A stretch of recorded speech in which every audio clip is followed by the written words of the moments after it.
the school year has started, and that means the word homework is coming up a lot in people's houses. Mm-hmm. What are some tips to help parents and guardians get their kids to do the homework? I was going to say be excited about homework, but that might be a bit too much. Yeah. So what? Don't take it too far. Yeah. Just do the homework. Yeah. Any tips? Our kids just talked about this on a recent episode that That's we had right. them on. And I think, not many kids enjoy doing homework, right? So I think this is a common question I get asked a lot. Like, how do I get my kids to do their homework? Because it's a struggle every day. Good question. But we struggle with it too. Yeah. Like, we completely easy. understand it's not easy. There's some mean looks. There's some bribing. Crying, whining, Yeah. Okay.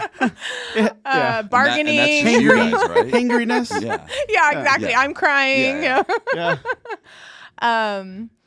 Some things that have worked. I think it depends on your child, right? What motivates them. So different children are motivated by different things, some rewards, some consequences. So specifically, our kids tend to thrive more on rewards, right? Like they both enjoy some type of reward if they finish their homework, or, if we had a good week all week, what's the reward going to be? Usually Chase is always asking for more iPad time. Yeah, That's more what he said iPad on the time. podcast. Yeah. That's what he wanted. Because he doesn't get it at all during the week. So then he wants more on the weekend. But yeah, having some type of reward. I think you have some good tips for like what to do right when you get home from school. Yeah, I think a good one is first couple of 30 minutes after coming from school, let them hang out, decompress, do nothing, lay on the couch, maybe throw on some TV. They don't have their iPad, so once they turn the iPads, they actually won't do their homework. It's going to be a fight. So I think letting them chill, a snack. We've done some protein shakes at home since they're both in swim now. I always tell them, if you don't have a protein shake, you're going to get muscle breakdown. So, they're like, oh, they get up and they go get it because they don't want that. So I think decompression, eating, drinking, having some water, or even maybe a little Coke Zero. A little caffeine doesn't hurt as long as it's not too late. That's kind of a little trick of mine. Yeah, caffeine can be safe in kids. It's funny, Blake asks for coffee sometimes in the mornings, and school's starting back, and this morning he's like, can I have some coffee today? But it helps him focus and kind of stay on track, and a little caffeine is fine for kids. And ask about their day. How was your day? Do you need anything? Did anything happen that you want to talk about? Kind of just getting on their level and saying that, hey, today was hard. How can I help? Yeah. Mm-hmm. I think asking open-ended questions too. One thing that I found is I'm like, how was your day? They're like, good. I'm like, did anything fun happen today? No. No. Yeah. Okay, well, what was the number one thing, or what was your favorite part of the day? Yeah. So asking more open-ended questions it's not a yes or no question. It's more open-ended. What's something that, you wish was different, that happened today, or, something like that. What was for lunch? Yeah. What did you eat for lunch? If they get cafeteria food. So I think the decompression time is important, because if you they walk in the door and you're like, all right, let's get out your folder. Let's start working on this. They're like, wait, they just spent 8 hours in school.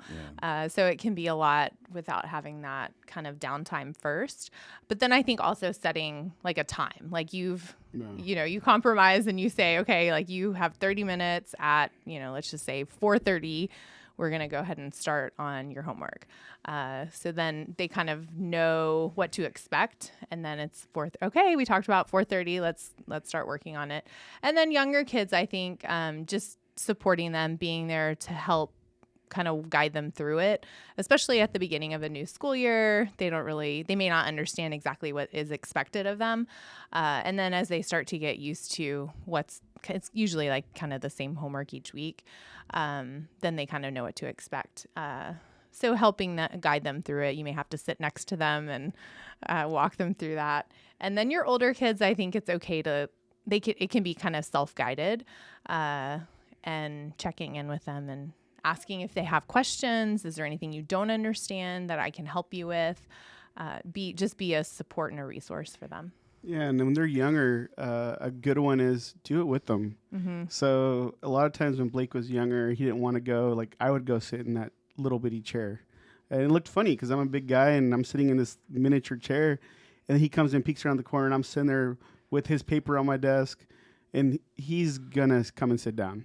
Yeah. So I think doing the homework or sitting with them, making sure that you're showing them it's not like a burden. It could be fun. It's nice. And then finally, for me, it's make sure they know it's required. Mm-hmm. Like you learned a lot in school. The only way your brain's going to keep it is if you use it. And so it's fresh in your mind if you do it the same day or the same week as your teacher taught it to you. So know that all the kids in your class are required to do this. And then also, like, you don't want to be the one that didn't turn it in. That's my opinion. Like, let's say we're all turning in the paper and you're sitting there with an empty sheet. That's not okay. Mm-hmm. So letting them know the consequences of you don't want to do it. When do you plan on doing it? It's not going to be at nighttime. It's not going to be when you're sleeping. It's not going to be first thing in the morning because you can't put your socks on. Right. So this is the only time. So when you lay it out like that, they start to realize this is the only time we can do it. Yeah. Yeah.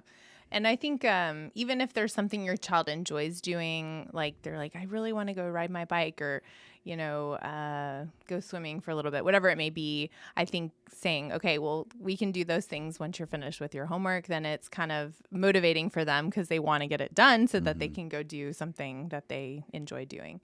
So that can help also. But yeah, helping them understand why they're doing it. Why are you doing this? Or you're required to do it. I think Blake said recently, like, my teacher already told me, like, it's because we have to practice what we learned in school.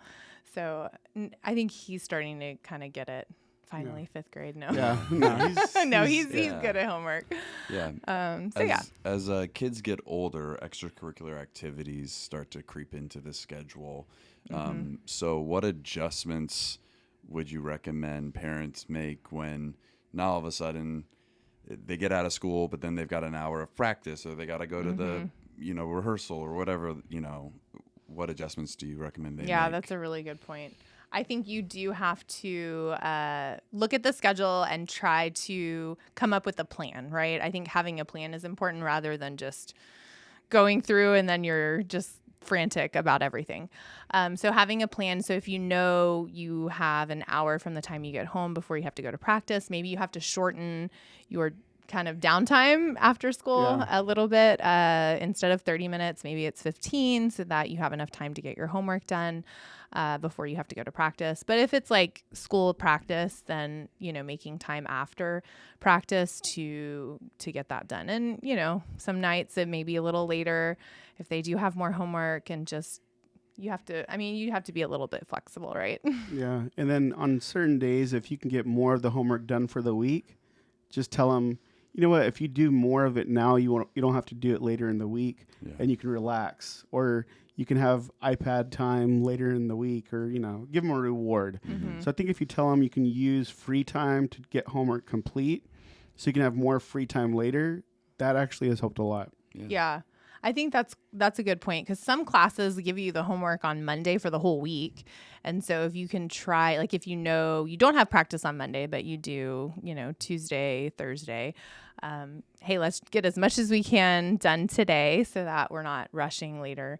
And then even like our kids have had some classes where they get it on Friday for the next week. And I know doing homework on the weekend is not not ideal, but there's been some times Sundays, that maybe we can convince them, like, let's just get it done, and then you won't have to worry about it this week. And they'll do it. So you just have to be a little flexible, but having a plan, knowing the schedule for whatever practice or activity that your child's in, and then working in some time for homework. Be involved. Mm-hmm. Be involved as a parent is your homework, is our homework. Mm-hmm. That's been huge for us. Like they need our guidance. They don't know what to do. They're kids. Sure. So I think setting that expectation when they're in kindergarten, first grade, sets them up for every grade after. So I think being involved, it's our homework. Christina, she's boss lady, right? Like, and she's very consistent and reliable. She reads with the kids every night. She'll for sure, if I'm not, involved, she'll do the homework with the kids every day. And then if they're giving her a hard time or they're pushing limits, I get involved immediately because I need to make sure they respect her. Mm-hmm. So I think being a team player and knowing that we're on the same team, the kids can't gang up and say, "Hey, mom said this, dad said this." You need to really support each other. Yeah. even if it's separate homes, if you're divorced and you live in separate homes, you can still support each other, saying that, "Hey, if you're going to call mom, you're going to call dad, they're going to say the same thing." Yeah. You got to be united with letting them know, you need to get this done. Yeah, you have the same expectations, and they're going to get the same answer if they ask the other parent. Yeah, I'll be like, "All right, Chase, I've tried, to do this with you. I'm going to get daddy." And I hear, no. Yeah, he's like, "No, I'll do it. I'm going to get ready." I start, getting into my the calm but stern mode before it gets escalated. Yeah. We'll know. Yeah. I feel like at some point, I don't know, with our older one, it's gonna be like some of the stuff he learns. We're like, we have to like Google how to do like certain math things because it's been like, I don't know how long, 30 years. Yeah. They're just like staring at you like. They're like, "You don't know how to do this? You're a doctor? You take care of other children?" Oh man, losing faith. So we gotta be on it. Mm-hmm. Yeah. So it sounds like come up with a good plan. Know what lies ahead, and then lots of open communication. Don't just assume that your kid understands the importance of homework or understands the benefits of doing it now versus later. Yeah. And if you have a kid that's like just not as organized, which, a lot of kids aren't very organized. Yeah, I'm not, so. But like as you get older, most kids are doing things on their own, right? Especially high school age. And so if you have a child that is not very organized and they've struggled in the past with, forgetting to do things, or I think helping them come up with a system is super important. Even with your younger kids, like Sean said, setting them up really early for success, but having, a planner, they can use as they get older, their calendars in their phone, they can put in reminders for tests. But you also have to remind them to look at it, right? Because they may write it in there and then they never look back at it. Mm-hmm. And then they're like, "I forgot it was there." Yeah. So I think having a system, like if every day you write what is upcoming for the week, what do I have upcoming? Let's look at it. What do I need to prepare for? What do I need to get done today to get ready for that? So starting to train them. I still use like my calendar for everything, my meetings, my dates. I put everything in calendar. There. Yeah. We have a family one. I invite him to everything, all the kids' activities. We started inviting Blake to his own activities so that he can have it on his calendar. Mm-hmm. So I think it's important for you to help them be organized, and you may have to just, even with your older kids, remind them, help to kind of develop those systems. Yeah. And, kind of taking what Kobe says, right? Like, be your best self. Be your best self. Mm-hmm. So I tell both of my kids, be your best self. Would your best self not do your homework? No. Yeah. Will you get to school and not know what to do? No. So I think if you empower them to know to be their best self, they'll know when they're not doing something on purpose or by choice or because they just don't want to do it. It's not an option. Yeah. So I think empowering them with the consequences in the future, if you want to be a basketball player, you're not going to just wake up and be LeBron or Kobe or Jordan. It's not going to happen. You got to put in the work. So I tell them about the 10,000 hour rule. Mm-hmm. I tell them about being their best self. Tell them all those kind of nuggets, those like tidbits of how to be your best, and they'll want to do it because why would you say it otherwise? Yeah. You have to know it. Yeah. Awesome. That's a good point. Well, good luck out there to all the adults watching, and let us know. Good luck to all the parents. Easy. It's not easy. Seem like it's easy. It's super hard. Being a parent is harder than being a doctor for me. Mm-hmm. Right? It hands down. So I feel good helping other parents help their kids. Like I can do everything unbiased, but as soon as I'm working with my own kids in our own house. Oh man, I forget everything. Sure. Then it's just emotion. Yeah. So if you got a tip, leave it in the comments and let us know. Help us out. Yeah, help everyone out, and someone will see something and we can give it a try. I love that. Awesome. Well, thank you guys. Thanks.